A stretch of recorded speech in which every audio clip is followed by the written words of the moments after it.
back to the Down to the Wire podcast. This episode we're going to be talking about the Azerbaijan Grand Prix. Jack, how you doing? I'm good, I am. It was a really enjoyable race. One of the better ones. Well, I don't know what better. You're not going to find... It was better than Monaco, yeah, so everything's an up. But, we'll talk about the end of the race later, but the end of that race, you're going to struggle to find a race as dramatic as that for an ending. Yeah, it was chaotic. Also, it's the Euros this next week, so I'm also anticipating that. So I'm in good spirits. Yeah, and on that note, we're going to be doing another episode this week, kind of like a group stage preview. And I think I said this last time, or we said this last time. We're going to be doing them at various stages throughout the tournament. So if you're interested in football, subscribe or follow, whether you're listening on YouTube or Spotify or on the relevant podcasting apps that we list off week after week. And you can listen in. But for now, we are going to stick with the Formula 1, Azerbaijan. Should we kick off with what happened after qualifying? After or during? Sorry. What happened? What happened after was the race. Yes. This is a very convoluted way of saying the race. No, We'll talk about what happened in qualifying. Good start. Good start, yeah. Yeah, qualifying. I mean, I reckon I've really enjoyed the qualifying for the last 2 weeks, even though some would say it's lacked the drama because of the red flag incidents, which have happened again this week as last week. But it's just the pure drama. I think when you've got a street circuit, there's much more tension on those early minutes. When you go to places like Paul Ricard in France and try to think some of the other insanely wide circuits with enormous runoffs. China, good point. You very rarely see crashes, which means you very rarely see red flags, which means there's, by and large, a good chance that you're going to be able to put in 2, maybe 3 attempts at the lap. But as we saw in Monaco and as we've seen this week with Azerbaijan, there's no guarantee that you're going to get 2 or 3 stints, because if somebody crashes, gets a red flag, that can wipe out 4 or 5 of the 10 minutes that you only get for the qualifying. So there's much more tension in the early stages to set a good time, just in case something goes wrong, as it did this weekend. Well, and I feel like that's where... at Monaco, that's where Hamilton fell foul in qualifying, wasn't it? He kind of pulled out of his fast lap. Not a great lap, because I think he bumped the wall or something. But he pulled out because I think his thinking was, I'll recharge the batteries for the second part of the lap and then I'll do like another fast lap. But then by the time he got around to that, Leclerc planted it in the wall, so he didn't get a chance to. So it definitely has an impact. There seemed to be a lot of talk about keeping the tyres warm as well this time around. Like they said how, because of the red flags in qualifying, they were, like, I think the Mercedes had to change. So the first red flag, who was it that crashed for the first red flag? Can we remember? I didn't remember. I thought there was 4. Literally, I was like, there was only 1, wasn't there? No, there were 4 during qualifying. I can't remember. I honestly can't remember who crashed in the qualifyings now. I know Ricciardo crashed. Oh, was it Stroll? It was Stroll and Giovinazzi, wasn't it? Yes, Stroll did it in both. Giovinazzi did it. Yes, you're right, yeah. Stroll, Giovinazzi, Ricciardo, and then Tsunoda to finish it off. It was that kind of turn 15, wasn't it? Yeah, that was getting everybody. Which people have said that, at Canada they have the Wall of Champions. People have said that turn 15 at Azerbaijan now needs a similar name, because everyone was just going off. Like Verstappen did it in practice. Well, the thing is, it wasn't going off as such. It was just you're going too quick. People just, I mean, I think Alonso, I can't remember what he said specifically, but he said people are trying to outperform what their car's capabilities are. And I thought that was quite a telling observation to make. It wasn't that people were driving recklessly. They were, in a sense, driving at a level which the car couldn't match. So there was, No. you know what I mean? They were going to get these incidents happening. Yeah. Yeah, as in it seemed like they were almost pushing too hard into that turn 15, and like they said a couple of times how there were like a lot of bumps in the road. So I think that was kind of unsettling how the car was kind of handling in the run up to the corner. Would you call those undulations, or are they not undulations? I don't think that is undulations, unfortunately, because okay. I think an Never undulation mind. is like when it's a sweeping corner. But Fair. but yeah, like the but word. you know, in terms of qualifying, I don't know whether I'm jumping the gun here, but yeah, in terms of Q3, you know, they had was it 2 red flags in Q3? I think it was, wasn't it? No, I think it was only the Sonoda one, which happened in the second half of the session. There was 2 in Q1, which was Stroll and Giovinazzi. There was 1 in Q2, which was Ricciardo, and then there was 1 in Q3, which was Sonoda. Pretty sharply followed by Sainz, who crashed at the same incident. Oh yes, that was it, because they were. Yeah, I remember now. So yeah, basically, I think they had to. Basically, what happened was there were red flags, and that was impacting how the tyres were performing, because I think obviously then they have to pull out, don't they? And then because it was a case of like as soon as they clear the track, you go back out. When they were then going into the pits, there was not enough time to warm the tyres up with like the tyre blankets. And then obviously because you've got less time left in the session, you haven't really got enough time to kind of like warm your tyres up for a few laps. So Yeah. like I think Mercedes ended up using like 2 sets of tyres in one, you know, in quali 3, because they went out on one. Then we had the red flag. They couldn't warm them up in time, and then they had to go out on a different set. Yeah, So, they did it twice, didn't they? Yeah. That does ring a bell. Yeah. So yeah, and I mean, tyres will come up later again in this podcast. You know, I don't think it was specifically in Q3, actually. I think it was in Q2 where they were doing their 2-lap run around, in a sense, to warm up.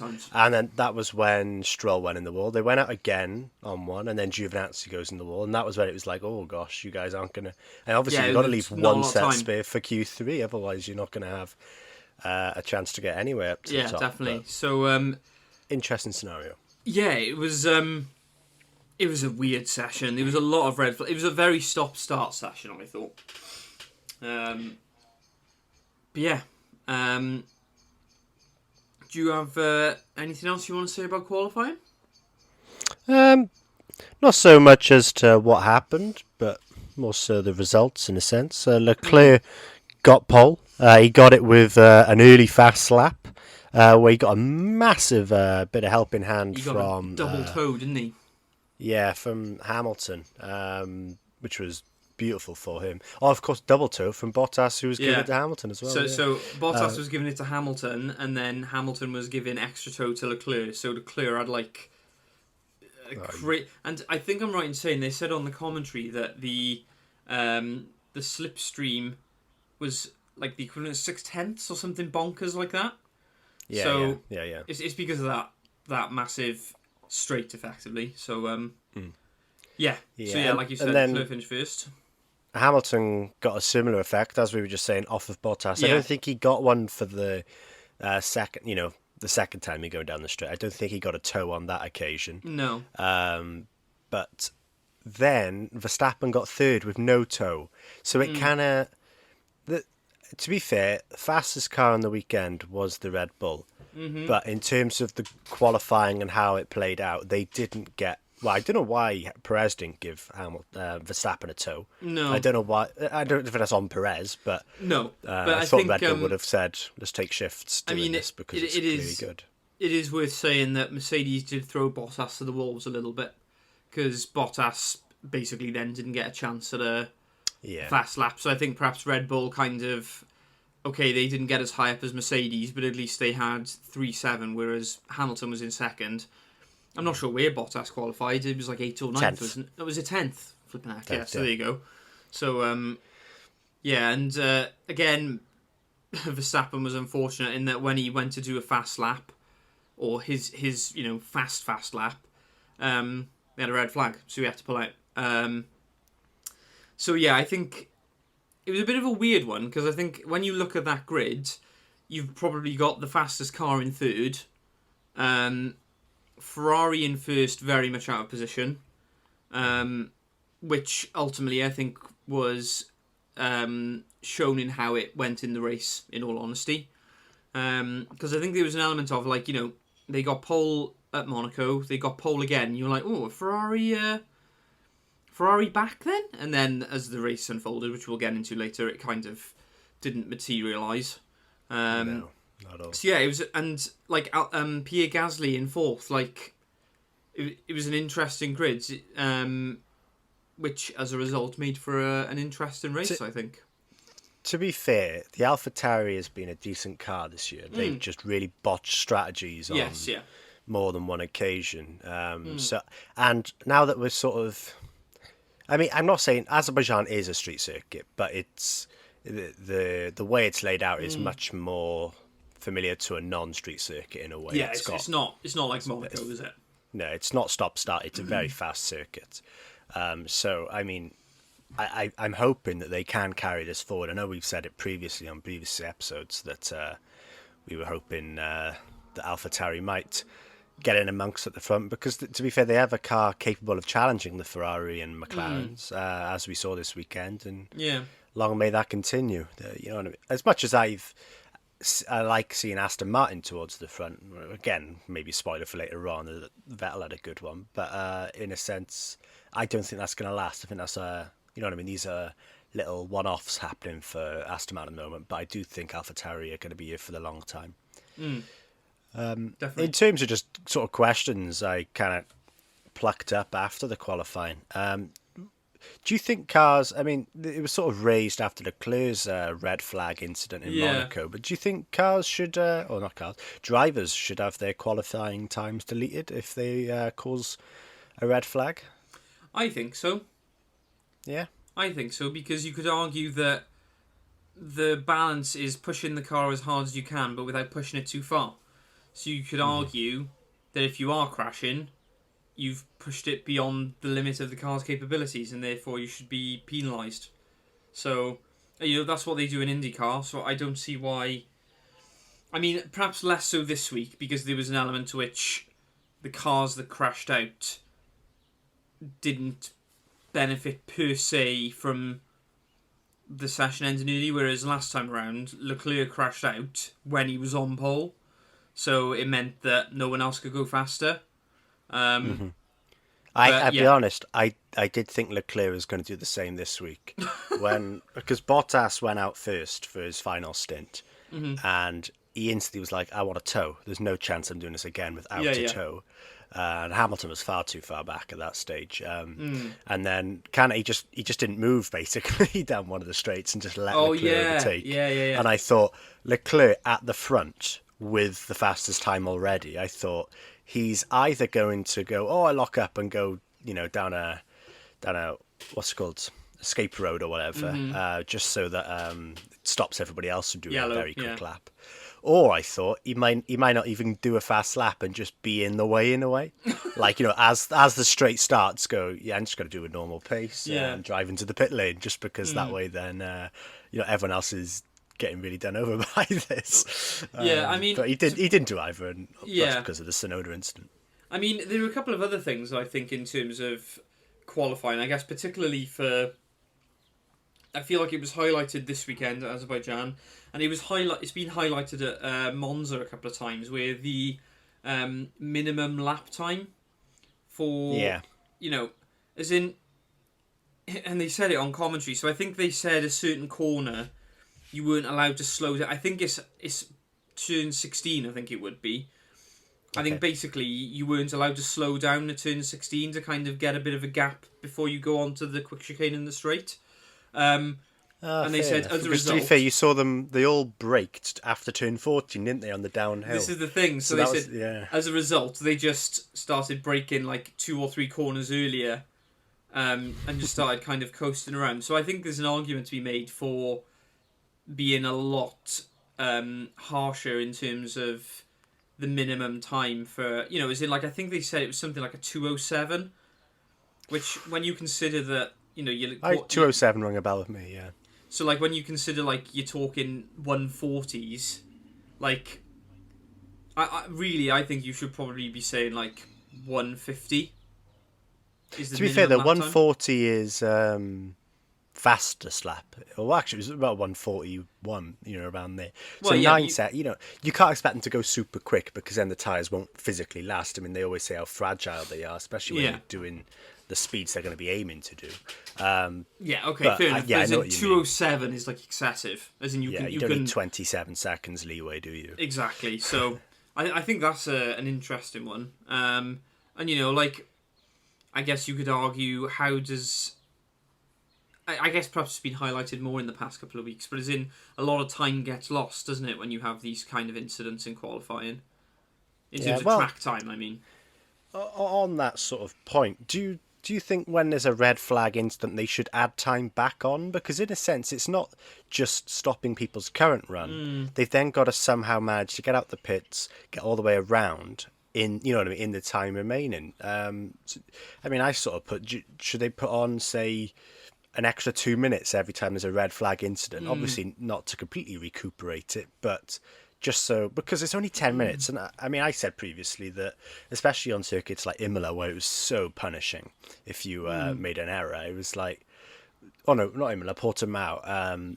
But I was just like, I'd prefer Q3 to be a bit longer, so we're not just seeing teams just do two, especially if, like, you make a mistake on one, then it's like, well, you get what you get on the second then, which isn't great. But by having these sort of little, especially on a street circuit, there's going to be even a yellow flag in some sectors which can scupper somebody's time, and that can be, that means you only get one shot at it. So do you think they should add more time on if there's a red flag incident? Potentially. I mean, I guess the argument could be that, you generally, when you see qualifying, like, when I say qualifying, I mean Q3, you have, like, two runs, don't you? You have, like, the cars will go out at the start of the session and do a run, and then towards the end of the session they do a run. Now, I think the reason they do the first run is to just get a time on the board, and then the second run is because, the track has heated up, you've had more cars on there, you can go faster effectively. And just to kind of ease you in, isn't it? It's like you do a run almost like a warm-up, and then you properly go for it on your final run. Now, I guess there could be an argument that if it was a case that each time there's an incident you add time on, there's less incentive to get out sooner. So you're just going to have people holding back. I get what you back. mean. I get what you mean, because I can't remember who said it, but they were talking about practice. It was Perez. They were saying, does the change from 90 minutes to 60 minutes affect? And he said, yeah, because whereas previously drivers wouldn't go out just to let some of the lower teams go out, in a sense, who need the track time, sort of warm it up, get rid of some of the rubber. Yeah, exactly. Yeah, it's like now they can't, they have to go out there. But I don't know. I don't feel like teams do that in qualifying for the same reasons, like to wait for the track to warm up, for instance. I don't know. I know in Q3 they go back in after they've done one and they'll wait a bit. And as you were saying before, like on Monza, that it really is apparent that they do that because, you know what I mean, you want the tow, so you're not going to find people going out sporadically. They're all going to go as a unit so that they can get even more tow off of people. Each other, yeah. But I don't think they should particularly reduce the time. If anything, I think there should be more time given to Q3. I think it would make sense to just make Q3 longer rather than add every time there's an incident. Personally, okay, fair enough. As in, I think if you're adding time every time there's an incident, as in you could end up having, and I don't know what the time limits are for qualifying. Like I know for a race, they have a certain time limit that the race has to start and finish within, regardless of what happens. I don't know whether there is something like that for qualifying. I mean, minutes probably isn't going to make that much difference, I wouldn't think. But, and I do think there's an element to which it did make it a bit more exciting when you have teams who are, like, for example, I think it was in Q2 where Mercedes were at, they'd gone out and done a lap, but they were, like, in the bottom half. And then you're like, right, they've effectively got one run to kind of get themselves in contention for Q3. So it does make it a Yeah, bit I more get what you interesting. mean. It makes it dramatic. I see. I don't think it make. Well, I'm not gonna say it doesn't make it more interesting because it probably does. But do I want that? I think I'd much rather see teams given an honest chance at it rather than have their times. I mean, you saw some people after. I mean, Leclerc was the only person who set a time before.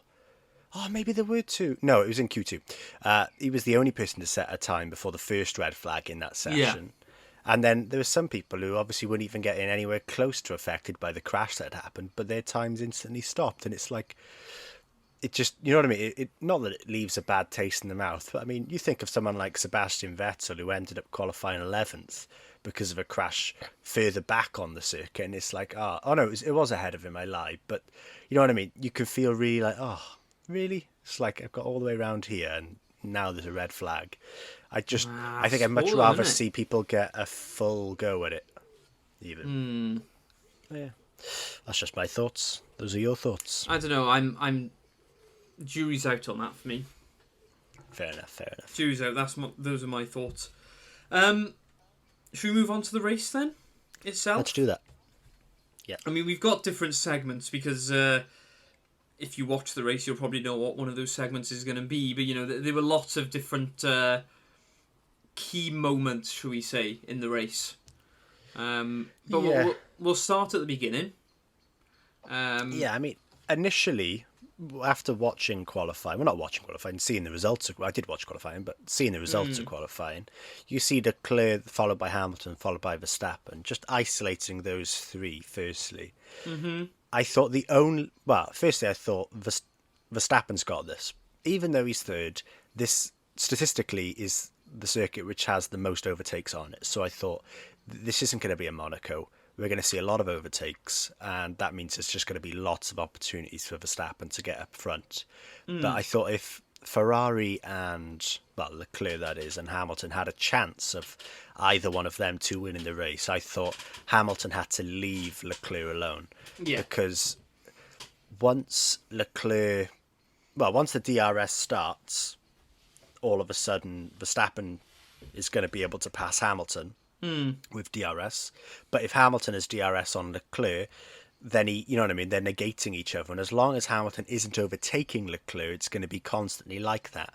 But as we saw in the race, as soon as, I mean, Hamilton, to be fair to him, overtook Leclerc without DRS on lap 3, I think. Or 2 or 3. Yeah. He managed to get ahead at that stage without it. But then you instantly saw that Verstappen the next lap... Verstappen the next lap instantly just took Leclerc with the DRS, and it was like there was just nothing he could do about it. And then it just came down to a shootout between Hamilton and Verstappen, and Leclerc sort of just fell back into the distance because, truthfully, I didn't think Ferrari were going to be a big player this weekend. Yeah, I mean, I guess that's kind of what I was referencing in qualifying, as in, you know, like Hamilton kind of managed to breeze past Leclerc without DRS. I think what you were seeing there is that the superior power of the Merc and of the Red Bull. I think personally, you know, and there was an element which, like, as soon as Leclerc got passed by Hamilton, it was a bit of a domino effect, wasn't it? As in, he kind of did start to, you know, not horrendously. It's not like he dropped down to like 19th, but as in it was fairly quick. He was in like 4th. So in a sense, Leclerc got pole. Obviously on his racing merit because he is a good driver, but by and large because he got almost a second of a double toe. Yes. You know what I mean? Gained on his time. So that was the only reason he was at the front. And then it was, I mean, you look down, I'd have banked even the AlphaTauris to be outperforming the Ferrari this weekend just because they got the Honda power unit. You know what I mean? The Ferrari power unit doesn't cut the mustard compared to those lot. Yeah, I mean, it's worth noting as well, they said that Merc took a new power unit.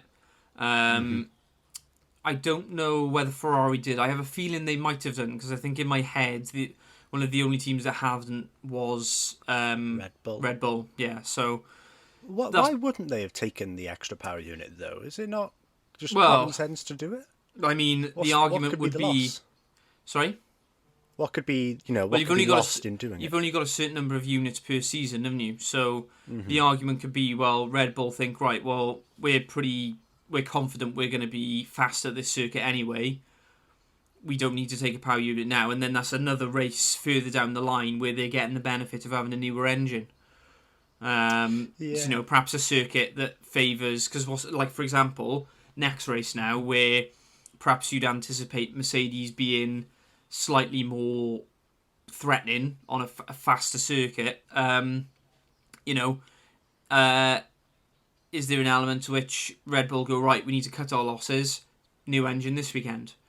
Because obviously, it balances out over the course of a season. So that would be what I think. Probably Red Bull thought that they were going to be the fastest car, which, based on what happened in the race, you probably would have said that was a fair assessment. And as a result, they probably think, right, well, we don't need to take a new engine just yet because we're the fastest anyway. That's fair enough. Yeah. Yeah, going back to the race then, back on track in a sense. What did you make of Mercedes and Ferrari's strategy at the start? Did you think there was any chance they could stop Verstappen in a sense from taking the lead? Or I mean, like you said, statistically, Azerbaijan is one of the circuits where they have the most overtakes. I feel like Leclerc was always going to be a bit of a sit-in duck, in all honesty. Yeah. Whereas I feel like there was an element to which Hamilton and the Mercedes, you would have given him perhaps a chance. But ultimately, I still think the Red Bull was clearly the fastest car over the course of the weekend. Yeah. But, as in, it seemed to be a little bit cat and mouse. Cat and mouse is not the right phrase, really, but as in, like, so basically the second sector, Red Bull would effectively just pull away from the Mercedes, because Mercedes, in order to kind of keep up with Red Bull, went for a low downforce setup so that on the straight they gain the time back. So it was a bit tit for tat, really, as in Red Bull would pull away in the middle sector, and then as soon as they got to the third sector, the Mercedes would catch up. I do think there was an element to which there were a couple of times where Hamilton had a run on one of the Red. I think would have been Perez at that point, I think. And you could see him kind of thinking about it and thinking better of it, and just kind of thinking, no, I'll just stay here for now until there's potentially a clear opportunity. So I think it would have been possible for Mercedes to perhaps keep Verstappen behind, but not very slight chance, I would have said. And fair. Mercedes had the problem that Red Bull have had for the past couple of seasons, in that it was 2 Red Bull cars versus 1 Mercedes. So it was almost like anything that Red Bull did with one car, Mercedes couldn't cover it off with their second driver because they only had one driver at the front. So I feel like it was for Mercedes this weekend. I feel like it was always going to be a bit of damage limitation ultimately. And bear in mind, in third practice they were 11th and 16th. To be in the top 3 ultimately would have been an achievement for Mercedes. I think they would have been happy with that. Yeah. In terms of the Drivers' Championship, obviously having Bottas further down is, in terms of the Constructors, is not ideal. But in terms of the Drivers' Championship alone, to have been in and around the top 3 would have been a success for Mercedes after their practice problems, I think. Fair enough. Yeah. True. Go back, yeah. In a sense, in the race, as you were saying before, it seemed that Ferrari were the quickest sector 2, Red Bull was quickest sort of sector 1, and Mercedes were the quickest in sector 3, it seemed, by and large. But crucially there is the sector that you are the quickest in, because the only sector you could really give a good chance of overtaking, it seemed, was sector 3. So as much as Mercedes may have not been the quickest car for an entire lap, and Red Bull probably had the edge on the other 2 sectors, the one sector it mattered the most was the third one. So they were able to keep Verstappen behind all the way up until the pits came into play. And then it sort of went a little bit awry for them. I think it was Hamilton who pitted first, and his pit stop took 4 seconds, not because of any sort of mechanical error, but because they had to wait for traffic to go by. Then Verstappen pitted the lap after, and I think they had a 1.9 second stop, really fast. And he was, I think, when he came out, he was actually 4 seconds ahead of Hamilton. So I think part of being behind Hamilton and having that dirty air was slowing him, which was sort of preventing him from being able to overtake. But with the clear air for one lap, even on older tyres, and then combined with probably 2 seconds gained in the pits, he was actually 4 seconds ahead after that. And then Perez went the lap after Verstappen, and he was setting laps that looked like he was going to overtake Verstappen as well. And he was unfortunate because there was a mechanical issue while he was in there. They were a little bit slow getting the left rear tyre off, meaning that he ended up second, but ahead of Hamilton nevertheless. I did have a point about the pit stops in a sense. I can't remember what it was, though. I did all of that and then I forgot. Going on about Hamilton, though. What did you make of their release, in a sense, in the pit stop? Because they were waiting for, I think it was Tsunoda or Gasly. Yeah, it was because they came in just after him. But I feel like they kept him in there for a little bit longer than necessary. I think they could have brought him out a bit earlier. I feel like it was a little bit conservative. I'm all for safe releases, but there was a very long one. Yeah, I mean, it's difficult in the moment, I guess, isn't it? And they've got to be sure when they're releasing the car, because if they don't, that could be a, hefty fine, and it could cost them, it could be a penalty. So, yeah, it was unfortunate, I think. But I've said this before. These sort of things balance themselves out over the course of the season. Like you look at Spain, where Verstappen had a particularly slow pit stop, and I wouldn't say it cost Verstappen, because I think he got hammered. Yes. But as in, it opens opportunities, isn't it? It opens a window of opportunities. And I think, like Perez was on fire at Azerbaijan. He was just absolutely rapid. So I think it was a bit of a double whammy for Mercedes, really, as in they were unfortunate with the release, or the safe release or whatever. And then it was kind of like Perez put the final nail in the coffin when he just then absolutely flew around. But then, he had problems in the pit as well. So I would have just said it was perhaps a bit conservative from Merck rather than them making a mistake. Fair enough. But then, as I would have thought, even if Mercedes had nailed that pit stop, when you were looking at the pace of the drivers, I think over the course of the race, you probably would have expected the Red Bull to overtake the Mercedes at some point anyway, when it came down to it. Yeah, it was only a matter of time. Yes. Absolutely. From that point on, not too much happened. There was an incident with Lance Stroll having a puncture, which sort of brings us on to our next segment in a way. Should we talk about sort of what happened with those sort of tyre-scenarios? The Pirelli tyre saga, eh? Oh, I tell you what, it's like Pirelli they just can't stay away from being in a controversial situation, can they? They just can't stay away from it. We had Silverstone last season. I know, to be fair, like they probably took the tyres beyond the limit, but as in just like popping. Lance Stroll, he'd had a bit of a rough time in quali. He pitted early, I believe, for the hard tyre. He didn't pit at all. He started on the hard, did he? He was the only driver to start on the hard tyre, and he was going to go on to soft at the end. Okay, so effectively Lance Stroll had been on the hard tyre for 30 laps. Now, Pirelli had said that the recommended distance for the hard compound tyre at this race, because obviously they have the 5 compounds in there, and then they choose, they could choose compound 345, 234, 123, depending on how they want the tyres to perform in the race. So the hard compound tyre for this weekend, Pirelli recommended 40 laps was how long they would last. Now, Lance Stroll on lap 30, kind of does turn 16, does the fast chicane. I think it would be turn 17 and 18, I think, isn't it? And then you have the straight in inverted commas, because it's got the longest straight on the calendar. Yeah. And then he's just driving down the straight, and then all of a sudden his left rear tyre just gives in.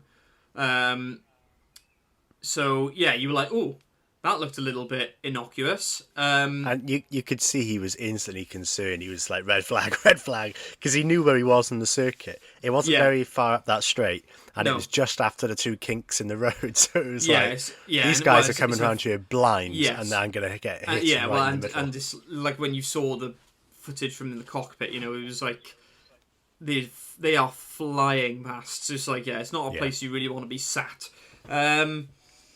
So that was the first one. You were kind of like, oh, well, that's a little bit, because I mean, obviously, you don't know for sure when you're watching it. As in, they could have, it could be a slow release puncture that eventually just gives way. It could be that they've gone over a tiny bit of debris on the track. There was a point early on in the race where like a branch had fallen onto the circuit, hadn't it? So like I think Leclerc did a bit of avoiding action or whatever. So you never really know for sure, but it was like, oh, that looks a little bit dodgy. And it was the fact as well that he was just on the straight, and then all of a sudden he was just spinning.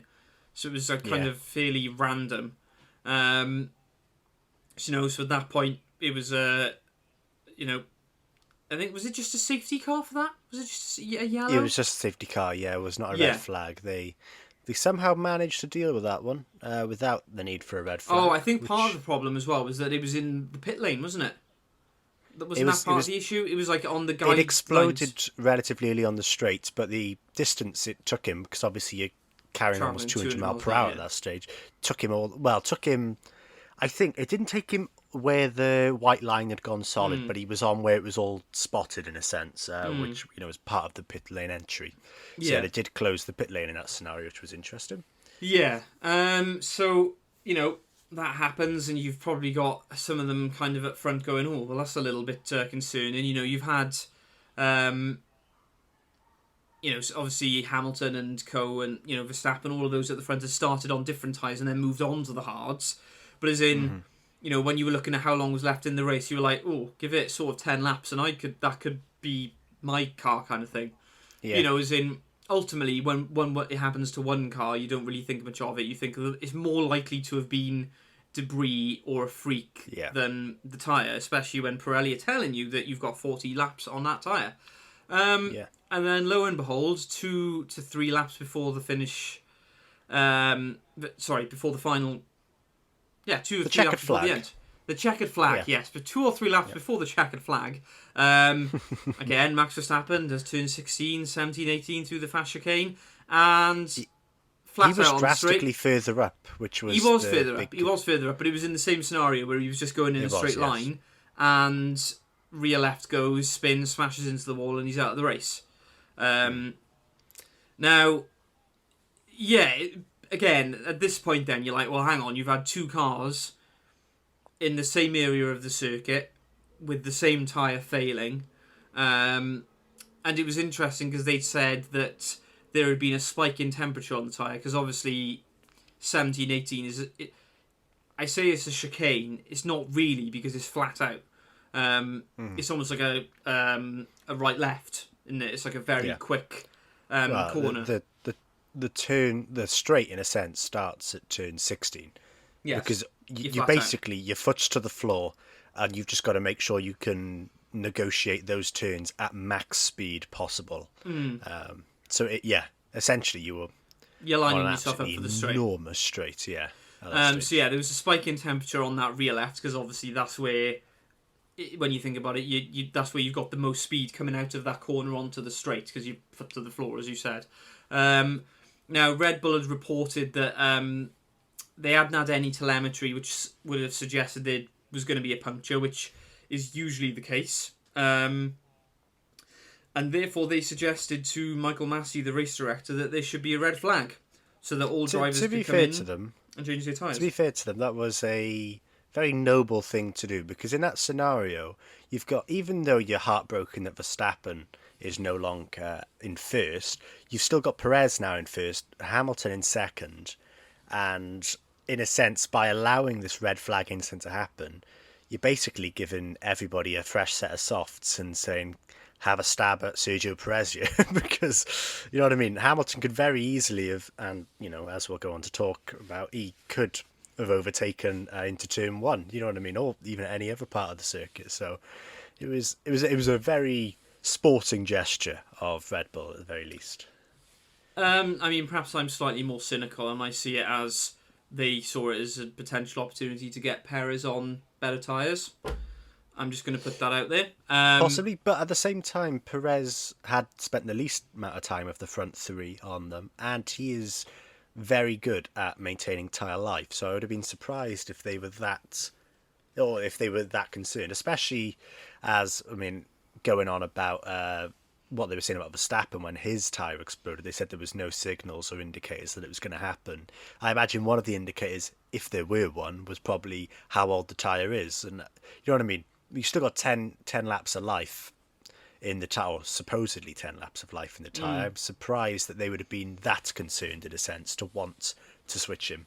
But what you've got to remember is that by doing that, I'm just playing devil's advocate here now. But what you've got to remember is that by not enforcing, because obviously Michael Massey could have said no, but by suggesting that, it takes the decision to decide whether they need to pit Sergio Perez for fresh tyres out of their hands. So, for example, true. if they had carried on racing, Red Bull are there going, oh, well, one of our drivers has just crashed out. You know, and could it be that the Red Bull was perhaps a little bit harsher? I know, obviously we'd had Stroll. Could it be that Red Bull were perhaps a little bit more brutal on their tyres through the course of the race? If that's the case, then the argument would be, well, Red Bull, you just have to pit before the race finishes because your tyres are going to die. So, you know, I partially agree with you. I partially agree with you, but I don't think they were doing it solely to be sporting. I think there was a little bit of benefit in there for them as well. I'm going to disagree. I don't think there's, truthfully, on my side, I don't think there's any benefit in the scenario. Unless they really had concerns, but I just cannot see how they would have had concerns. But then apart from watching Verstappen. Exactly, but as in they wouldn't have had concerns about Verstappen, and then his tyre blew up. So immediately, then you're like, oh, that's not ideal. I feel like everyone would have had those. If those concerns probably weren't isolated to Aston Martin and Red Bull, I feel like everyone must have been having those concerns at that stage where it's like two people's tyres have both gone off 10 laps too early. You're looking really concerned. That side, like, yeah, I can understand that side, but by and large, I think Sergio was getting away from Hamilton, and I think he probably would have won the race regardless. But I just thought, I always feel like you want to control the situation, and by not having a red flag, I think, I mean, who knows? It could have been a safety car to the end, which is another part of the thinking. I thought, okay, well, I mean, this is the thing, is in ultimately there would have been a red flag anyway because of where the car was on the track. So, but only because they didn't do it for Lance Stroll, and I thought, why are they doing it for one and not the other? Yeah, I mean, I think it's probably due to the way the cars ended up. As in, I think Stroll's car kind of ended up on the pit lane side, fairly close to the pit entrance, whereas Verstappen's car ended up on the right-hand side, a bit further down the straight. So, I think ultimately there probably would have been a red flag for Red Bull for Verstappen's crash anyway. But yeah, so going back to the tyres though, so Red Bull suggests that there's there should be a red flag. As you know, the majority, well, I say the race leaders, I think the majority of the field are on hards by this point. Yeah, everybody was. Yeah, literally everybody. There you go. Everybody had pitted. Some people pitted first lap for a set of hards, but even after the Stroll incident, I think some people pitted on the the last safety car lap when the pit lane was eventually opened. Yeah. But I think everyone went on to another set of hards, if I'm honest. But there might be one or two maybe jumped onto a soft, but I'm pretty sure it was all hards. Yeah, and I mean, it's interesting because as of yesterday evening, I haven't looked today in all honesty, but as of yesterday evening, Pirelli still seemed to be suggesting that it wasn't tyre failure because they said Hamilton had a cut on one of his tyres and was lucky not to have had a puncture himself. So, yeah, I don't know what I make of that, in all honesty. Sticking with tyres, it's worth noting that they went one compound softer than what they would have had last year. So, I don't know which of the three compounds they had this year. But, assuming that this year they had, say, compound last year they had, say, 3, 4, 5.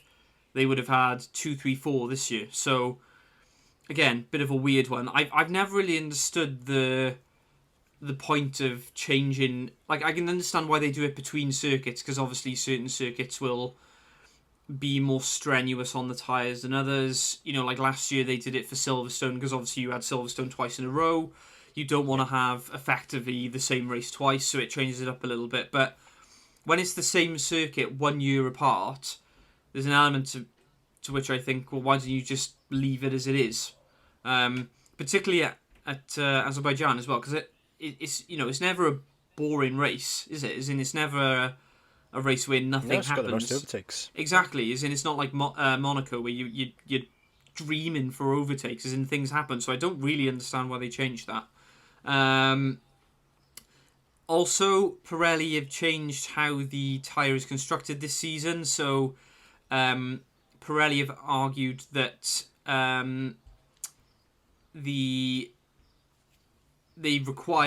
they need to be heavier in order to facilitate the tougher structure, because of the levels of downforce that the tyres are being put under.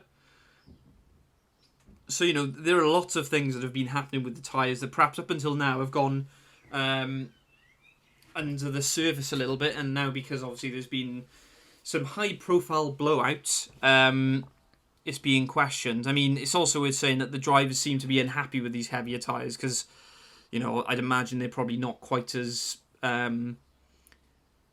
I don't know, perhaps they just make the car handle differently. I'd imagine they probably do, given that they're heavier. And, you know, like, it was interesting, I thought, throughout the weekend. Like, they said, like, drivers said a few times, like, the drivers seem to operate in... They kept referring to this small window of temperature. And I guess this is what we were going on about in qualifying, wasn't it? As in, like, you know, it's not like all of a sudden the tyres drop to 0 degrees, but they're at their peak in a very limited a limited bracket of temperature. Obviously, if you're too hot, they're not effective, and if you're too cold, you haven't got enough grip. So, you know, that's an interesting fact, I think, with the tyres. And I think this was kind of highlighted under the safety car, because they were saying how, you know, is it when these tyres operate in such a small window, as soon as you enter the safety car, obviously there's a speed limit, right? So you're not able to keep the tyres warm, and then as soon as the safety car is going in, firstly you've put more wear on the tyre because you've done more laps. Because you're operating outside of that optimal window, you've done more damage. I say damage. You put more significant wear on the tyre, and then as soon as you start going again, you know, it's not as grippy, so it's more dangerous. So I think, you know, when you look at all of these things together, I think a lot of questions are probably going to be asked of Pirelli now, and like, yeah, it's really interesting. It's really interesting. Like, perhaps this has kind of raised the question of Pirelli's tyre production. Like, what are they doing, kind of thing. You know, you could argue that you know, because the tyres drop off, it makes for a more entertaining restart. You know, but it is probably more dangerous. You know, in their heads, drivers, they've gone from doing, like, say, 20, 30 laps every single time. Right, I brake at this marker, this is where I turn in, this is where I get back on the throttle. And then all of a sudden they have 2 laps under the safety car, and that marker where they say braking at 100 metres, they're now having to brake at 200 metres before the corner in order to compensate for the, you know, the cooler tyre. But do you think that's because of the specifically Pirelli tyres? Do you think if they had like a Bridgestone tyre, it would maintain the heat all the way through? I mean, I feel like that's a forgiven either way. This is the thing. So, you know, it's a little bit of a balancing act, because, you know, I remember before, I can't remember when exactly it was, but there was a point where basically the FIA said to Pirelli, make an entertaining tyre. Make a tyre that, you know, and they just is explode. entertaining. And, like, the amount of just random blowouts that were just happening because Pirelli were like, oh, it's an entertaining tyre, that's what you wanted. You know, it's hard. I mean, ultimately, because Pirelli have got to find the balance between making a tyre that they know it's almost an artificial situation, isn't it? They could probably make not soft tyre, but they could make a softer compound tyre that could probably last the majority of a race if they wanted to. But that doesn't really fit with Formula One's model, I guess. So they want a model where it's a case of tyres are dropping off and all that kind of thing, which makes for entertainment, but it's a little bit artificial, I guess, isn't it? So equally, as Formula One fans, obviously we want entertainment. I think that was proven at Monaco. You can have a race that goes on for ages and is not particularly entertaining, and even as a Formula One fan, I think you'll probably agree with me, Jack, that we were kind of sat there going, "Oh, well, this is a bit rubbish, isn't it?" Yeah. Can I just say on the Monaco, not to completely destroy your conversation that you're bringing up here, it's just a separate point. I've been thinking about Monaco a lot, not this week, but since Monaco happened. And I'm a fan of the cycling. And in cycling, they have time trials. And I would not be opposed to seeing Monaco turn into a time trial circuit where instead of having everybody on track doing a race where no one can overtake, it's 10 laps fastest time. Because honestly, time trials are insanely fun to watch in the cycling. It's really like, oh my goodness, are they going to do it, or has this person bottled it? And it anybody can win in a sense. It's just flat out one person, no other variables. It's just you. So I just saying, I would quite like to see Monaco turn into a time trial circuit. I just think that could be the way forward. Fair enough. Can't argue with that. But yeah, like with the tyres, as in it's when your leader of when the leader of the race is getting a DNF because a tyre is blown out, is there an element where you think, nah, that's not really how it should be? It left the sour taste in the mouth. It did, and I think there's Perez have been brilliant. I think if Hamilton had gone on to win, you would have been like, oh, that's in terms of the driver championship, kick in the teeth. It's effectively a 50-point swing, isn't it? Because you've gone from Verstappen getting 25. Well, it's more than that, because Verstappen would have gone from having, fastest lap and the race, which was 26 points, to Hamilton nothing. Essentially going from 12 points potentially up to 25. So what's that? 13 plus 26, like a 39-point swing there and there. And that's it's crazy. That's disgusting. I mean, yeah. Well, I don't want to go on to the next bit yet because I quite enjoying listening to your tyre conversation. but I'm quite glad with what happened to Hamilton on the restart. Let's just say that. But carry on with your conversation. Well, I mean, I wouldn't say I was glad, but as in I think. It's justice was done. Yeah, justice was brutally. It's not Hamilton's fault. No. And that's the thing. I'm not saying it. I don't begrudge Hamilton in a sense, but if we want an entertaining Formula One season, and I understand we've said in the past that you need certain things to go your way, and you can't be, you know what I mean, you've got to take the most of every opportunity, but you don't want a Formula One season that, by and large could have been decided this weekend on the basis of Pirelli producing some botched tyres, which were rubbish. Well, I mean, and this is going on from that, as in Pirelli can only make a recommendation, right? So surely they can never be 100% certain when a tyre is going to give out. So, there's an element to which we've seen it before, like Silverstone last year, as in Mercedes went really long on the mediums, to the point where Hamilton had a puncture on the last lap. That's Mercedes' prerogative to ignore Pirelli. Yeah. And say... And to be fair, they went... I think it literally was one lap too many, and that's when it went. It was like, fair play to them. They made a tyre which did what it said on the tin. Yeah, but, as in that's Mercedes' prerogative then to go longer than Pirelli have suggested.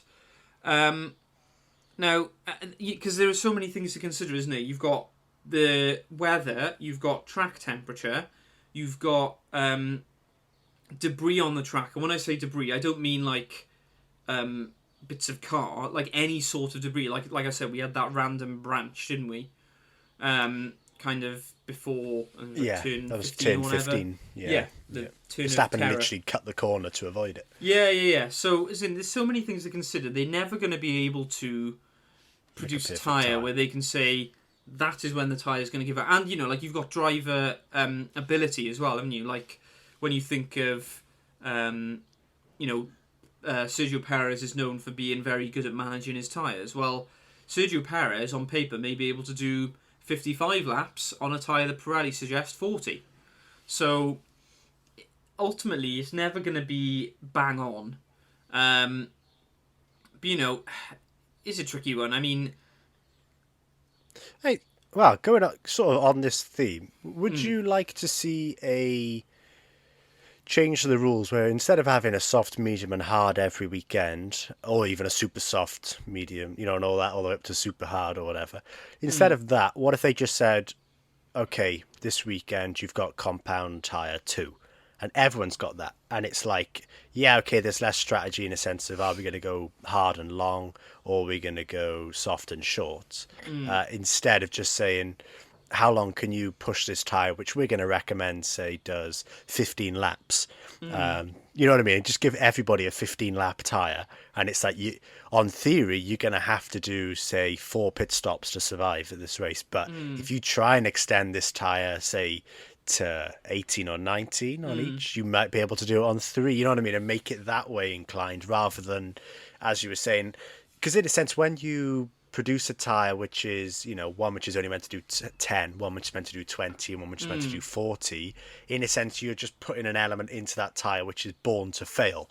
Yes. But if Yeah. you're just making the perfect 15 lap tire for every race, in a sense, it's how you manage those sets of tires. You get more familiar with it, and perhaps Yeah. then you find less tire errors where Mm. people have overdone it in a sense, so people can perfect the art of maintaining the tire. Yeah. I don't know whether perhaps I'd go as far as to saying like you have one tire and this is how long it lasts, because I guess there is a balancing act between efficiency and entertainment, isn't it? And that's the line that Formula One is always trying to balance, isn't it? But I do think there's an element to which, you know, oh, I'll come on to that in a second. There's one thing I want to say before I move on to what I was about to say. But, you could also argue with the tyres, is there an element to which that after that, and I guess this is kind of what I was saying about when I was playing devil's advocate in relation to Red Bull, is there an element to which as soon as Stroll had that blowout, the other teams then effectively took the risk and said, and again, I appreciate that's easy in hindsight, but the teams are well within their rights to go, no, do you know what? We're going to pit now, and we want to make sure that we get to the end of the race. Possibly, again, just raising the question. Yeah, to be fair, Giovinazzi and Russell, who both pitted lap 1 for the hards to see if they could go the distance, them, amongst others, did pit to a new set of tyres. Yeah. But I do anticipate that was more so for performance of the tyre. You know what I mean? Just getting something racier. Yes, rather than safety. Yeah. But, ultimately, the way I see it is like you've created a car that is like at the very peak of sporting science, and then you bring Pirelli along and basically say, create a tyre that's really fast but drops off after 10 laps. Like, I just don't get it. Like, I'm not saying they have to make tyres that last a whole race, but, like, particularly the harder that's the thing, sorry, go on. when you remove because before obviously you had the option Bridgestone, Pirelli. I don't know about the past if there was even more options, but in that scenario there where you've got multiple manufacturers of tires, obviously the manufacturers are going to make tires because it's within Pirelli's remit to make a tire which can survive a race. Yeah, exactly. It's very, I'm not going to say easy because I couldn't do it, but it's very easy to make a tire which can survive an entire race. But obviously Formula One said, well, we've got to find a way of, in a sense, making at least a chance for the smaller teams, and it's by taking away some of those other variables which, you know what I mean, can restrict them in a sense, because it would just become car performance at that stage. But by doing that, in a sense, it's like by definition, Formula One are telling Pirelli to make a tyre that fails. Yes, exactly. Which is strange. Yeah, and I guess there's an element to which I think, like, you have the enforced pit stop anyway, so regardless of whether a tyre could last a whole race, they've still got a pit, right? Mm-hmm. So is there not an element to which you could just go, right, the harder compound can last you the majority of the race, but it's going to be significantly more slower than the medium, which will last half a race. So I don't understand, like, a hard compound tyre, won't last you 50 laps. Like, I don't know, I just, in my head, I'm not saying that, I get why they do it, it's for entertainment purposes, but I don't understand why the Formula 1 teams go to so much effort to eke out every bit of power, every bit of downforce, every little bit of aerodynamic advantage they could get, and then ultimately they're hindered by Formula 1 saying to Pirelli, make a tyre that's super fast for 10 laps and then blows up at lap 15. I feel like I'm a bit ranty. I've said this before to people, so I just thought now is the perfect time when we're talking about tyres, Truth be told, I don't mind the way they currently do the tyres. I think it's a controlled environment. I'm not a fan of tyres exploding on straights or you and me outside half an hour. I'm joking, but by and large, I think it's a fun variable to have, and I don't think it crosses that line of too much entertainment or too much efficiency. I think they did very well when they removed the option to have 5 tyres on a weekend to because they like the hyper soft, didn't they? Yeah, and that was just like, well, what are we really doing here? It's like it. You know what I mean? There was no question what the best tyre was, so it really killed all forms of strategy. But yeah, going down to 3, I think. Truth be told, I've never really had an issue on them, in a sense, going to this one race and saying, okay, we're going to choose these 3, and to another one we're going to choose these 3, and which ones they choose. I've never had an issue with that. I mean, I don't. If anything, sorry, go on. I'm interrupting. If anything, I'd be in favour of just choosing the 3 softest for every race. I don't really see why they want to introduce harder tyres, in a sense. I quite like the idea of saying, work with these 3, only because if you pick the softer 3, in a sense, they're going to be the ones which create the most pit stops, and I think the more pit stops, the more fun, because it makes so many more strategy decisions. Yeah, potentially. I mean, I guess there may be an element to which they say, like, it's not practical to have the 3 softest ones, perhaps a circuit that's perhaps more demanding. They may argue, well, you've got the 3 softest ones that aren't going to take you, say, halfway through a race. That's just an exaggeration, I know, but maybe in that scenario, maybe I don't acknowledge that as much, but that's my opinion. I think, although I agree I'm happy with you. With 3. Yeah, I mean, I don't mind it so much when they change it, like, say, Azerbaijan, they go for the 3 hardest, and then next week they go for the 3 softest, and then the week after they go for the middle 3. I guess what I was saying is I didn't understand why at the same circuit, 1 or 2 years because of Corona, 2 years apart, they're effectively going for softer tyres when it didn't really need mixing up, I guess. But anyway, have you got anything else to say about tyres? No, I never did anything to start with. Yeah, that's true. I feel like I've just talked for about half an hour straight. I haven't got anything else to say about tyres. You'll be glad to know. So, shall we move on to the restart? Yes, let's do so. You talk for a bit. I will do. At the restart, the sort of running order for the top few was Perez, followed by Hamilton, followed by Vettel, who had yet again another masterstroke in going long on the first set, and then pitting onto an alternative tyre for the second.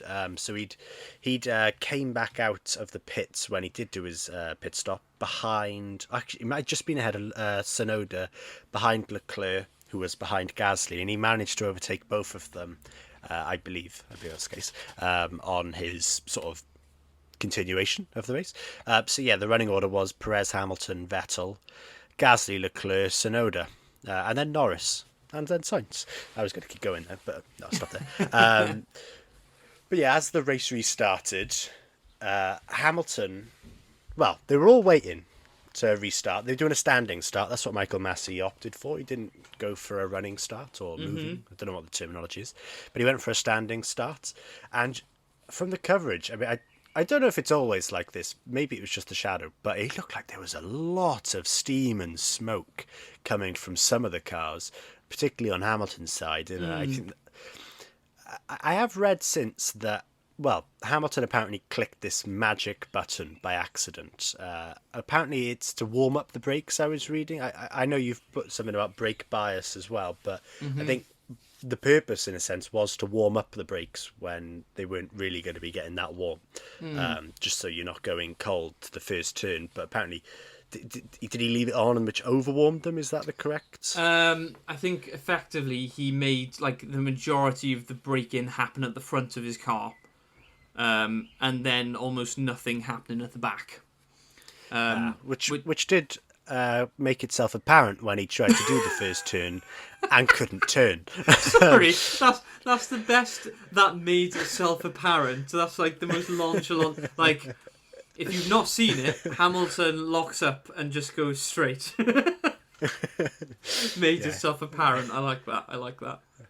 Yeah, because to be fair to him, it did look like he'd outmaneuvered Perez and had got into first. I don't know if that was because he just didn't brake, so it meant he was physically ahead until he carried on down the slip road off the track. But yeah, Hamilton basically locks up, carries on, Perez carries on, driving. Then it's Perez, Vettel, Gasly, Leclerc, Tsunoda going for it. And then it was just probably the most exciting 2 laps of racing we've seen. I mean, maybe the Bahrain with Vettel and Hamilton was particularly special for this last lap or 2, but this was insane. It's just basically it was everybody just have a sprint race, but not a normal size sprint race, a really short one, just 2 laps, and everyone's on soft tyres. Interestingly, Vettel was the only person with a fresh set of softs available on the grid, but so ended the race. Perez won, Vettel came second, and I believe it was Gasly who came third after being overtaken by Leclerc and then re-overtaking Leclerc at the end of that straight. Which was quite impressive by him. I can't remember the rest of the results because I haven't got them on the screen, but I assume it was Leclerc, Norris, Tsunoda, but I can't be 100% on that. But yeah, it was honestly, if you're not really into Formula One, I don't know why you'd be listening up to 1 hour and 7 of this. But if you're not and you have got 1 hour and 7 especially when I've into rambled on this, about 40 minutes about tyres, like flipping out. If you've managed to get to this stage and you're not 100% convinced on Formula One, it's probably worth watching the last 2 laps of that race because honestly, you didn't know where to look. So excited. The commentary team was just shouting all the way through. It's like, what's going on? Have you seen the footage of Mark Webber doing the Channel 4 coverage? No, is this on the screen? Which happens that's Mark when... Webber. Yeah. No, it wasn't Mark. It was the guy it? next to him. But the guys have said it's Mark Webber, so he's really. I think Mark Webber's getting a little bit embarrassed by it because you just hear this when Hamilton locks up. There's someone in the background going. Like that. It's an amazing noise. He's just screaming. It's like, what is going on here? Yeah, I'm pretty sure I've heard it isn't. Noise Watching at home. Yeah. Yeah, it was just an instant, whoa, what's going on? Yeah. I mean, also, it's worth watching Toto Wolff's reaction because that's also very funny. He's just there, and he's like, wow! He's like, what is going on? It's like the noise he's making. The full range of emotions in about 3 seconds. I think you can see heartbreak and well, jubilation. It wasn't the fact that, like, when a driver locks up, there is a part of you inside that goes, oh, like that. You know that's not a good thing when... You see loads of smoke billowing from the tyres. But it was the fact that he locked up. Like, because, drivers lock up fairly regularly. It's not ideal, but as in it does happen. And, like, Hamilton potentially could have managed to manoeuvre his way around. But it was the fact that he locked up and then just kept going straight. Yeah. Like, he was not making that corner. On. Yeah. So as a result, Hamilton finished last. And that means Mazepin beat him. That's what I was just about to say. I saw that. I thought that's quality. That's probably the quality. One and only time that Nikita Mazepin will outperform a 7-time Formula One world champion. Did you call that outperforming? Would you really call that outperforming? It's a tough one. So what we're saying is that it's caused Lewis Hamilton to, like Lewis Hamilton has effectively had to like completely botch his car in order for it to happen. And I mean, it's also worth noting in terms of drama, Sergio Perez then went around, did the 2 laps, won the race, and then like less than I would say He made one turn. He had 1 turn, and then his car failed, so he was like probably less than a lap away from also getting 0 points. So yeah, it was Very all touchy. happening. Like you said, as in if you're not a Formula 1 fan, firstly, what have you been doing for the last hour and 10 minutes? But if you have been here for the hour and 10 minutes and you're not a Formula 1 fan, then take a look at this race, because it was all happening. I found some quite interesting facts / stats that I just found it on my Instagram earlier today. But Sergio Perez became the first driver to win with 2 different teams in the turbo hybrid era. Mm-hmm. He also only the second to do so with 2 different engine manufacturers. It was the first podium for Aston Martin.